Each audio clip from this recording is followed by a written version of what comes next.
이명박 정부 최고 실세로 군림했던 신익의 좌장 이재호. 대우나 전도사로 MB정부 탄생에 혁혁한 공을 세웠던 그가 대헌전도사가 되어 돌아왔다. 박근혜 후보의 4년 중임제는 장기 집권에 불과하다면서 분권형 대통령제 공약을 촉구하고 나선 이재호 의원.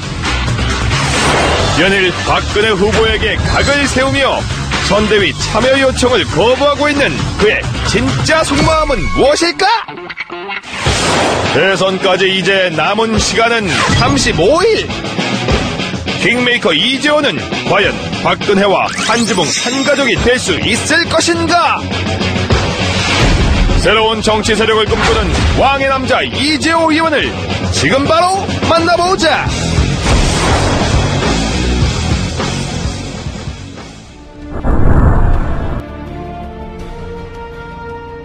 지금 대선 전국의 그 큰 국가적 이슈, 이게 없지 않습니까? 네. 이제 이명박 정부가 끝나면 과거 이제 군사 독재에서 문민정부로 끝나는 한 시기가, 그러니까 김영삼 대통령, 김대중 대통령, 노무현 대통령, 이명박 대통령. 그러면 한 20년이라는 한 이제 시대가 이제 가지 않습니까? 네. 문민화되고 난 다음에 그러면 여기에서부터 새로운 시대를 준비해야 되거든요. 네. 대선 후보들이 중요한 거는 한 시대를 마감하고 다음 시대로 넘어가는 국가적 큰 그림을 어떻게 그릴 것이냐. 네. 그것이 국가와 국민들에게 어떤 영향을 미칠 것이냐. 이 이야기를 해야 되는데 그 이야기에서 제가 몇 년 전부터 다음 시대는 개헌이고 네. 개헌의 방향 분권이다. 지금까지 우리나라가 권력의 문화가 지배해왔잖아요. 네. 그러니까 큰 권력이든 작은 권력이든 나라의 구석구석에 권력의 힘이 다 이게 미쳐서 그 권력의 힘에 뭔가 좀 가까운 사람만이 뭐 돈을 벌거나 자리를 차지하거나 뭐 이런 소위 나라 풍조가 되었잖아요. 네. 이제는 이러한 권력의 문화를 내려놓고 정말로 사람의 문화, 인간적인 문화가 나라 전반에 한번 골고루 퍼져야 된다. 그렇게 하려면 제일 중요한 게 우리나라에서 권력을 제일 많이 갖고 있는 사람이 대통령이잖아요. 네. 그러면 대통령부터 권력을 내려놓는 분권을 하는. 네. 그래서 대통령과 국회가 즉 행정부와 입법부가 분권을 하고 중앙정부가 지방정부가 분권을 하고 또 행정, 입법, 사법 이 3권에 있어서도 다시 한번 시대에 맞게끔 분권을 하는 그런 분권형 개헌이 이 시대의 정치개혁의 핵심이다. 분권을 하다 보면 4년 갖고는 정책이 연관성이 없어질 수 있으니까 한번 중임하는 게 좋다는 거고 분권을 하지 않고 4년 중임하자고 하는 거는 임기 연장에 불과한 거죠. 네. 정권 연장하거나 잘못하면 장기 집권하겠다는 것밖에 안 되니까 네. 그건 지난날에 우리 역사가 말하잖아요. 때문에 그냥 이 권력 이대로 4년 중임제 하자고 하는 것은 매우 위험한 발상이다. 이것이 지금 시대의 분권의 핵심이고 시대 정치개혁의 본질입니다. 여기에 한 정치인의 가치와 철학, 시대에 대한 안목, 미래에 대한 예견 이런 것들이 들어가서 분권형 개헌이 선진국으로 가고 대한민국 위상을 지킬 수 있는 길이다라고 하는 이 안목에서 출발해야지 단순히 권력을 잡기 위해서 이런 말을 하면 표가 좀 더 올 거다 덜 올 거다 이 생각을 해갖고 후보들이 이야기하는 건 안 되죠. 저는 뭐 개헌에 대한 분권형 개헌에 대해서 제일 좋기는 취임하고 1년 안에 하겠다든지 이런 확실한 공약이 제일 필요하지만은 그러니까 그거는 또 저 생각일 수가 있으니까 또 그렇게 생각하지 않는 사람일 수도 있으니까 일단 분권형 개헌을 비롯해서 취임 1년 안에 나라의 바람직한 방향으로 개헌을 하는데 이 시대의 흐름이 나눔이잖아요. 경제도 민주화하자 그러면서 왜 권력을 민주화 안 합니까? 제 의원들이 분권형 개헌 추진 국회의원 모임을 네. 하나 만들려고 여러 의원, 여야 의원들이 만들자고 제안이 많이 들어와서 네. 아마 곧 거기 옮겨질 거예요. 하나의 또 세력 개헌 행보의 형성. 종착점은 개헌이고요. 네. 분권형 개헌이 되게 하는 네. 게 종착점이고, 되면 저는 제가 주장하고 생각했던 것이 되면 그걸로 이제 정치인이 역할을 다 하는 거고, 네. 다만 정치인들에게만 맡겨서는 정치인들이 개인의 이해관계에 따라서 개헌을 생각하니까 국민들이 힘을 모아서 이 시대의 요구인 분권형 개헌을 하도록 하자. 네. 그래서 전국에 이제 한 4,000명 정도 모여서 창립대회를 했죠, 국민연합. 네. 그러고 이제 16개 시도 분권형 연합이 21일 날 이제 결성이 다 끝납니다. 지금 한 8개가 결성이 됐는데, 끝나면 각 시도, 시군 분권형 개헌 국민연합 대표들이 한 1박 2일 모여서 장시간 네. 토론을 할 겁니다. 대선에 네. 분권형 개헌 문제를 어떻게 할 것이며, 또 대선 후보들 간의 이 주장을 어떻게 관철시킬 것이냐 하는 것들을 아마 전국 시도연합, 시군연합 대표들이 모여서 네. 한 1박 2일 정도 세미나를 국민연합의 대표들이 따로 있고, 국민연합은 내가 주장하는 가치와 철학을 그게 이 시대 흐름에 맞다라고 생각하는 사람들이 네. 전국에 12만 명이 지난번에 분권형 개헌 청원을 했잖아요. 네. 지금 서명 받은 게 한 100만쯤 됩니다. 네, 벌써 그렇게 늘었습니까? 예, 이게 네. 이제 300만 서명을 받으려고 하는데, 이 분권형 국민연합 각 시군 대표 이 사람들은 정치를 안 한 신인들도 많이 있고요.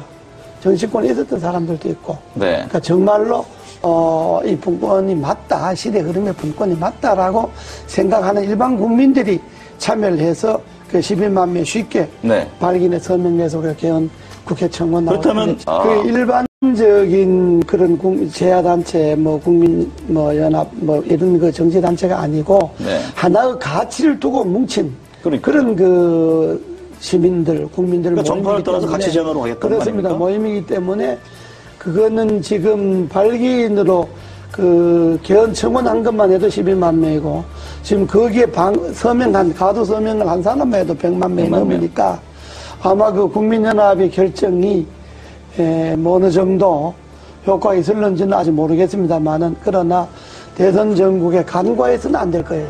서명한 회원들 100만 명 중에 앞으로 300만 명 서명을 받을 계획인데, 다 안 된다 하더라도 서명한 사람 중에 3분의 1만 어느 한 곳으로 표가 간다면 대단하죠. 그건. 영향을 미칠 수가 있죠. 네. 예. 아직까지 이제 그 가치에 제일 중요한 게 분권형 개헌이잖아요. 네. 그러니까 분권형 개헌 전에 분권이라는 데한 인식.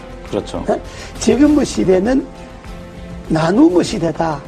나누고 남을 배려하고 양보하고 이런 시대인데, 지금 권력을 잡겠다는 건 그것하고 역행하잖아요. 나눈 것도 독점하고 남을 배려하고 존중하는 것도 자기들에게 필요한 것만 배려가 존중이고, 쉽게 말하면 당 안에서는 대통합도 안 되고 당 안에서는 민주화도 안 되는데, 당 밖에 가서 대통합하고 민주화한다고 하면 그 진정성을 국민들이 어떻게 이해하겠느냐. 이런 점에 볼 때 가치관이, 철학이 같지 않구나. 선거를 앞둔 사람들이니까 여당 후보든 야당 후보든 후보 개인들에 대해서야 이렇고 저렇고 비판할 생각이 전혀 없습니다. 그러나 한 나라의 후보라고 하는 것은 여당 후보든 야당 후보든 지금 정책 발표 하잖아요. 한마디로 그 후보들의 정책 발표주에 공허하게 진정성이 없는 게 검찰 개혁 같은 게 있잖아요. 네.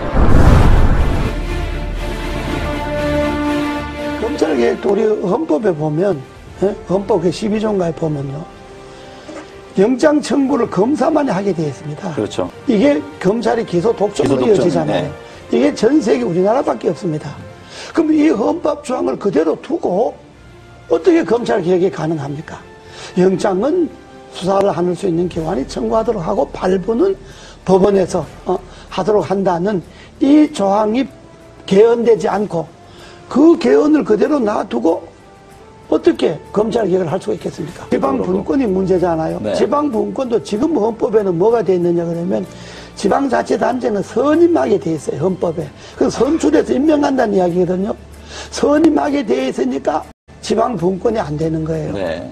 그러니까 헌법을 그대로 이 권력 중심에 제왕적 권력의 헌법을 그대로 두고 뭘 쇄신하겠다, 개혁하겠다 하니까 제가 볼 때는 그게 다 이게 잘못된 거다. 그래서 네. 제가 언제 표현을 좀 과했습니다만은 알면 없고 축적에만 늘어났다는 그렇죠. 이야기가 정치개혁의 핵심인 개헌에 손을 안 대고 권력 분점에 손을 안 대고 그 헌법을 그대로 두고 거기에 가지만 책임 총리제나 정부 통령제도 그렇습니다.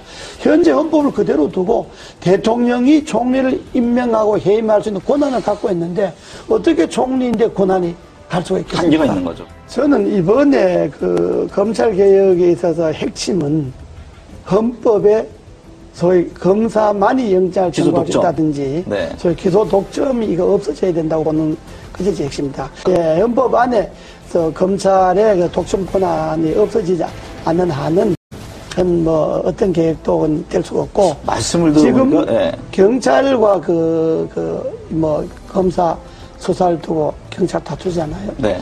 저는 검찰이 자기 식구가 부패와 부정이 있어서 수사를 경찰이 먼저 하겠다 그러면 경찰이 하는 걸 보고 경찰이 수사를 잘 못했다든지 기소를 하려고 그 경찰에서 넘어온 것을 조사해 보니까 부정한 게 많다든지 이럴 때 검찰이 나서서 조사한다는 옳은데 경찰이 조사한다는 건데 그걸 마치 뺏어가듯이 뺏어가서 검찰이 자기 식구 조사하겠다 그러면 국민들이 그다 자기 식구 지금까지 관행으로 봐서 검찰이 검사 조사한다는 것에 대해서 진정성을 믿겠습니까? 그러니까 그거는 경찰이 조사하는 건 경찰이 조사하도록 놔두고 네. 경찰 조사 결과가 미흡하다. 그러면 검찰이 손을 대야죠.